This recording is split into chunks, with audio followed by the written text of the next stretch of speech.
Hello beautiful soul, मैं हूँ Divya soul मामर से। क्या आपने कभी ध्यान दिया है कि दिन भर में आपकी मनोदशा कैसे बदलती रहती है? सुबह आप ऊर्जा से भरे होते हैं, दोपहर तक आलस आ जाता है, शाम होते होते उदासी घेर लेती है और रात में ऐसा महसूस होता है जैसे सब कुछ उलझ गया है। यह हमारी लाइफ का रूटीन बन गया है। पर ऐसा क्यों होता है? इसका एक ही कारण है, हमारा मन।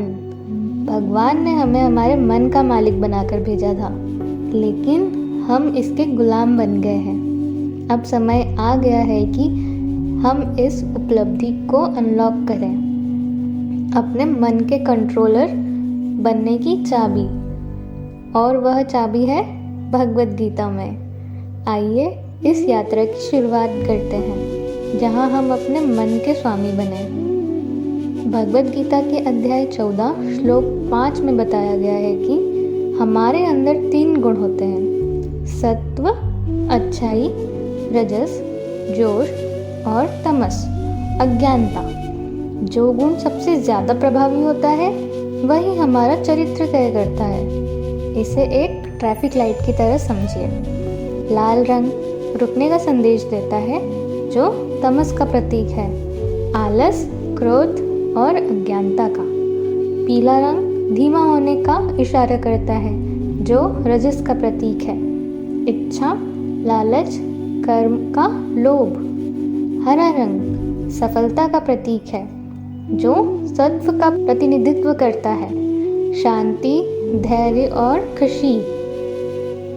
हम अक्सर तमस या रजस के जाल में फंसे रहते हैं और यही हमारी जिंदगी को आकार देता है। लेकिन गीता हमें सिखाती है कि हमें इनसे ऊपर उठना है।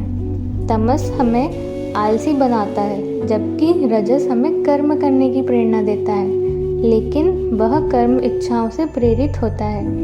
और जब चीज़ें हमारी उम्मीदों के मुताबिक नहीं होती तो हम निराश या क्रोधित हो जाते हैं और फिर से तमस हावी हो जाता है। लेकिन घबराइए मत, इस चक्र से बाहर निकलने का एक ही तरीका है, और वह तरीका है सत्व, यानी अच्छाई का गुण।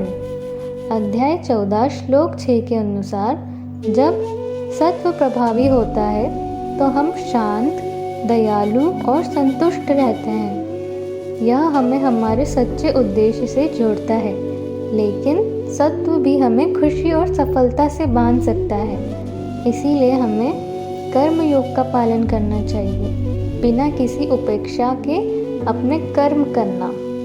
तो हम सत्व गुण को कैसे अपनाएं? यह आसान भी है और चुनौतीपूर्ण भी। सात्विक भोजन करें, जैसा अन्न वैसा मन।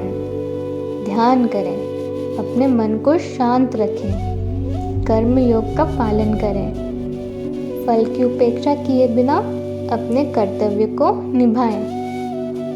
याद रखें, हमारा अंतिम लक्ष्य है जीवन और मृत्यु के चक्र से मुक्ति पाना। इसके लिए हमें सत्व के मार्ग पर चलना होगा। तो प्यारे दर्शकों, आज से ही शुरू करें। मैं आपसे फिर मिलूंगी एक नई कहानी और एक नए उद्देश्य के साथ। तब तक के लिए राधे राधे।